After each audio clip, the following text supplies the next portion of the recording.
نبی کریم صلی اللہ علیہ وسلم نے فرمایا جو تیسرا سوال ہوگا وہ یہ ہوگا عن مالہ من این اکتسب اور فیما انفقہ، جو تمہیں دنیا میں جو تم نے مال کمایا تھا وہ مال کہاں سے کمایا، کس طرح کمایا، کس ذریعے سے کمایا، وَأَنفَقَهُ اور اس کو کہاں پر خرچ کیا، مجھے حساب دو۔ کیوں؟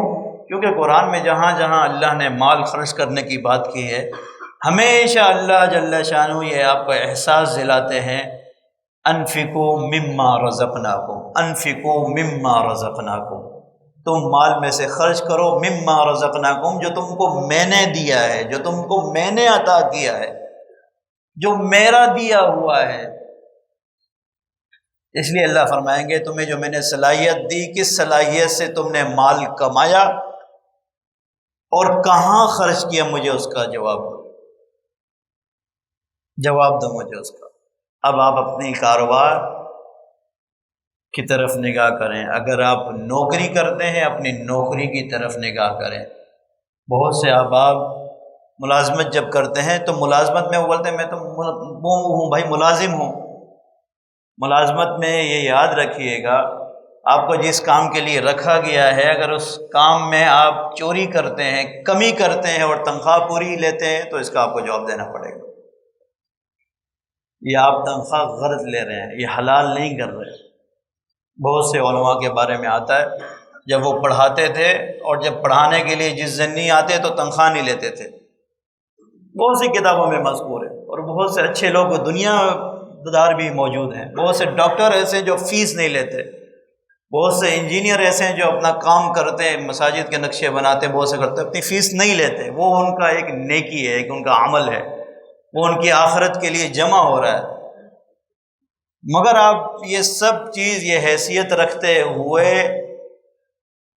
ڈاکٹر ہیں، فیس لے رہے ہیں ہاسپٹل سے اور ٹائم نہیں دے رہے، تو یہ آپ کے لیے روزی حلال نہیں ہے، خصوصاً ان لوگوں کے لیے جو سرکاری ملازم ہیں، سرکاری ٹیچر ہیں۔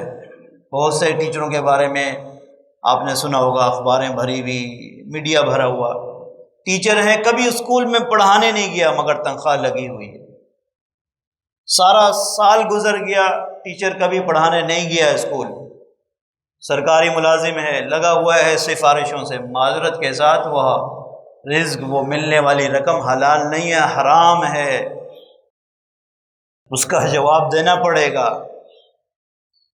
اس کا حساب کتاب ہوگا تم سے، معذرت کے ساتھ، چاہے تم جتنے بڑے سرکاری ٹیچر بن جاؤ، جتنے بڑے سرکاری ملازم بن جاؤ، اگر آپ وہ کام نہیں کر رہے اور تنخواہ لے رہے ہیں تو وہ رزق تمہارے لیے میرے بھائی حلال نہیں ہے، معذرت کے ساتھ۔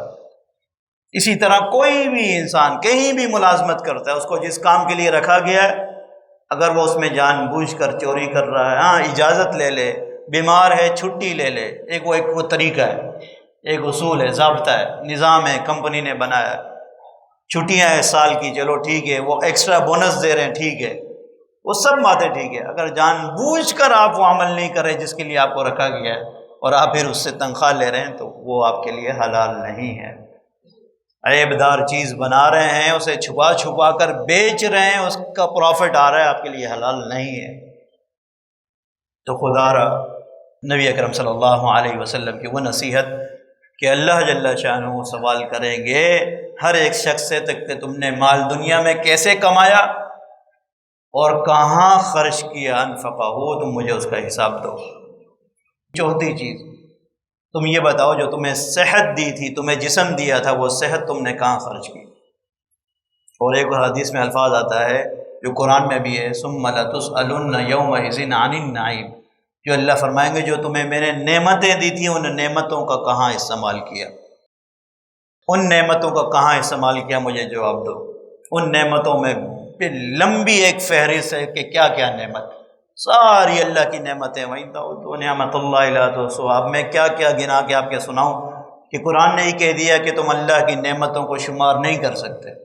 اللہ فرمائیں گے جو تمہیں میں نے اتنی بے تحاشا نعمتیں دی تھی، انسان اپنے وجود ہی کی نعمتیں لے لے، ان نعمتوں کو تم نے کیسے خرچ کیا۔ کہاں لگایا میری عبادت میں؟ کیا کیا عبادت کی؟ اس سے جواب دو۔ تو خدا را ان سوالات کے لیے لا تزولو، نبی اکرم صلی اللہ علیہ وسلم نے فرمایا کوئی بھی اس سے نہیں بچے گا انسان کہ اللہ اس سے سوال کرے۔ کیا سوال؟ کہ تمہیں جو میں نے عمر دی، زندگی دی، اسے کہاں خرچ کیا؟ افنا ہو، کہاں گزاری زندگی؟ تمہیں جو علم دیا اس علم پر کتنا تم نے عمل کیا؟ تم نے مال کہاں سے کمایا اور کہاں خرچ کیا؟ تمہیں جو میں نے صحت اور عافیت اور جو اتنی بے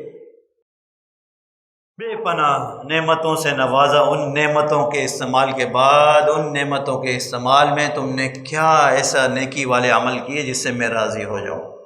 تو خدا را ان سوالات کے لیے تیار ہونا ہے اور اپنی زندگی کو اللہ کے احکامات کے مطابق گزارنا ہے۔ اللہ رب العزت سے دعا ہے کہ اللہ رب العزت مجھے اور آپ کو، تمام امت مسلمہ کو، ہماری اولادوں کو ایسا علم عطا کرے دین کا کہ اس دین پر ہر انسان عمل کرنے والا بن جائے۔ آمین ثم آمین، وآخر دعوانا الحمدللہ رب العالمین۔